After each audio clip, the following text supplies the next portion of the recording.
Hello, everybody, and welcome to day 93 of The Longing. Let's see if we can get ourselves set to go all the way back down home.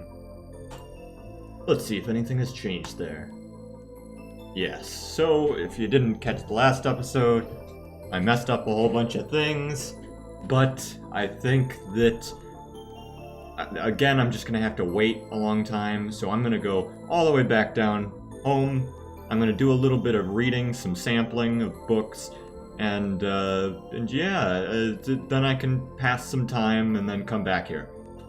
That's my plan. In the meantime, on our way home, it'll probably take like a full episode just to get down there.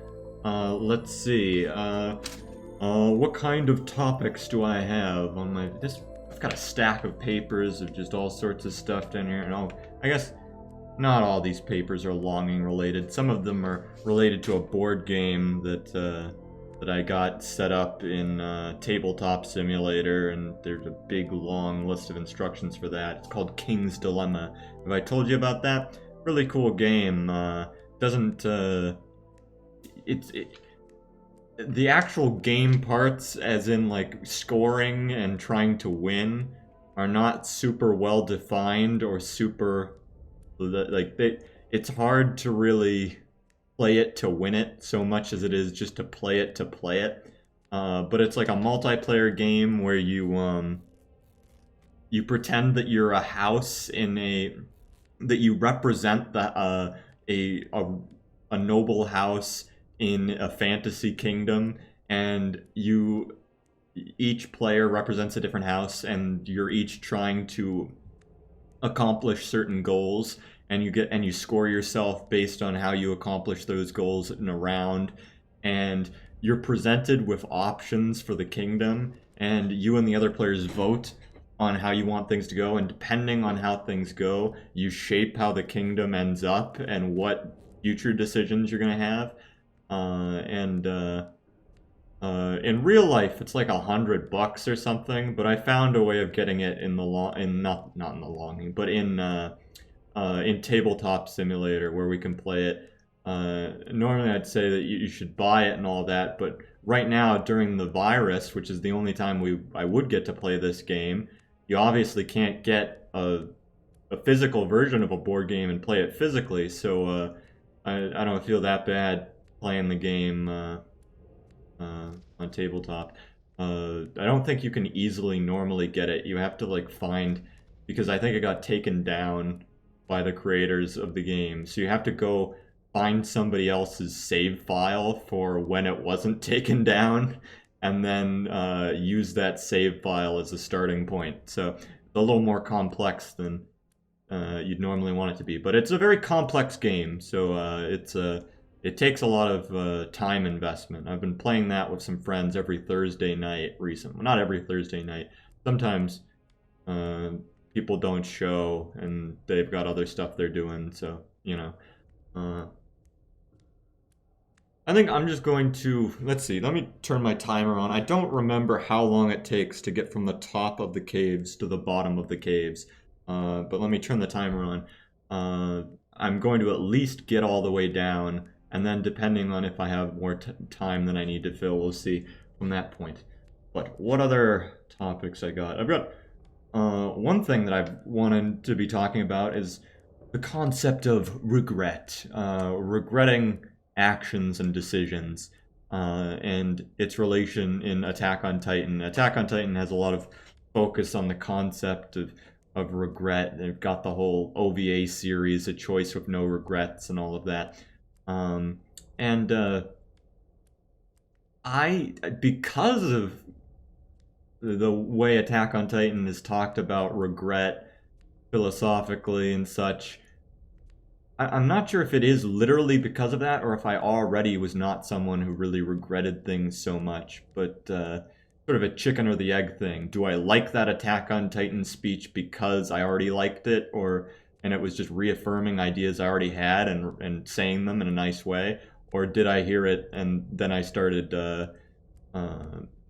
my feelings came from that? But specifically, this Attack on Titan speech is a character Levi gives, I think, or maybe it was in the OVA I'm thinking of, or maybe I'm mixing these two things, but there's this idea when one of the main character is hesitating between a decision point, and and the captain of his group tells him, like, you're not wrong for considering going against my orders. You can either trust me or you can trust yourself. I don't know what the answer is. Obviously, I would have you trust me, but what you need to do right now is make a decision for yourself, and you need to make the decision that you're going to end up regretting the least. And I really like that speech, that little speech. After seeing it so many times, and especially with seeing further context for the captain's character in other episodes. But as for, it doesn't really sink in for our character Aaron, our main character Aaron. But I'm not gonna. I'll try not to get too spoilery with exactly what happens with that. But I was going to get into it, but then I was like, oh, if I do, then I'll have to spoil that whole plot point of that scene. So no, I can't do that. But another speech where we hear, where did the Captain Levi, get that thought process? He got it from Commander Erwin, and we learn about that in the OVA series, A Choice with No Regrets, episode 2, in which Erwin gives a speech to Levi, where, I'm trying to remember the specifics of the speech, but the big part of the speech is you need to be making decisions for yourself, and you need to not regret the decisions that you've made.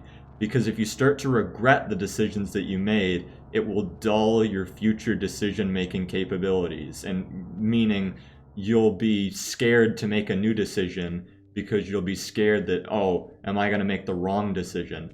And once you're not able to make decisions for yourself anymore, the only thing left for you to do is die.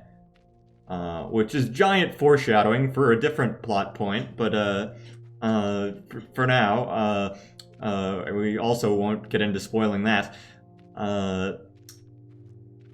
So, judging from this idea that, like, and I'll just talk about the way I've taken it. The way I've taken these speeches from the Attack on Titan, these monologue-y speech things, is basically that, and maybe this also comes partially from how I already felt, but the choices that you make and the choices that you've made in your past are all and have all been based on the best information that you had, and you always tried your best, so why bother regretting them? I guess that goes with the assumption that you actually the assumption that you actually did that. I guess some people might already be making decisions just based on like they're just following somebody else's orders or something. But assuming that you made decisions for yourself, you made those decisions under the best of your ability. You tried your best. So you can't hold it against yourself when you literally did the best that you could. So don't bother regretting. And if you do end up regretting things, because you can't always just don't regret things. Sometimes you feel a certain way, and you just can't help it. And it's just it's just the way it is. You logically know something is one way, but you feel a different way. And it's important to remember that you gotta be very careful not to let your regrets cloud your decision-making ability. Don't let yourself think, oh, I have the potential for great failure. I need to be super careful with how I make this next decision. You do need to be careful with how you make decisions, But sometimes what's more important than deliberating is making the choice and making the choice for yourself. And it's easier to make a choice for yourself when you understand I am working with the best information that I have right now, and I just need to move forward. I just need to keep moving forward. I don't know if I did a great job. Maybe this one should have been another scripted episode to talk about regret. I know I somehow wanted to connect all this back into that other scripted episode I made, where I talked about how sometimes with freedom comes so many decision points that you feel locked in. And it comes in with that, yeah, it does really fit in with that regret idea that you need to just stop regretting, like, or in the case of the freedom thing and the opportunity cost, just understand those things, sure, that like if you're doing one thing you can't be doing another thing, but you made your decision, don't regret the decision you make.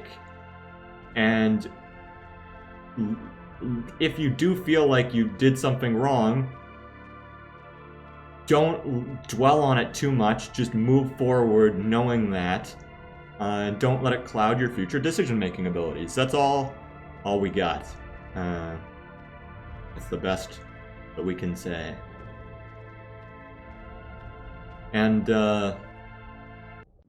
I think sometimes, let's see, what did I wrote something else in relation to this topic. Let's see, living in the present. Yeah, living in the present without worrying too much, like, am I going to regret this in the future? You can't control whether or not you're going to regret something in the future. You just have to make the best decision for what you think is best. I guess then somebody would say, well, if you don't consider if you're going to regret something in the future, you might make decisions that are only good in the short term. But I don't know. It's difficult to come up with a satisfying conclusion, a satisfying, like, oh yeah, that makes sense, and now we end the episode, because topics are so complicated. If you say something too confidently and too arrogantly, you're leaving yourself open to all those possibilities of how somebody can twist your words and be like, well, what about this case? And I say twist your words as if that's a bad thing. I don't think it's a bad thing. I agree that you should be considering all these cases, but I don't know. You got to find a balance. I don't know what to tell you. There's a balance somewhere in here, and I don't know where it is. I don't know where that balance is. You just got to accept why you make decisions and move forward making the best decisions you possibly can, and don't let other people make your decisions for you just because you're scared to make a decision. I guess on one hand, that can be a decision on your own, like, oh, I am making the decision to let this other guy make a decision for me. It's complicated. For some reason, I like the way it's said in Attack on Titan. Maybe you guys don't give a shit, or you see how it doesn't completely all add up, but that's just how it is. I wish I had a cooler way to end this, but I don't, and I'm not gonna lie to you. So until next time, that will be it for this episode. See you later. Bye.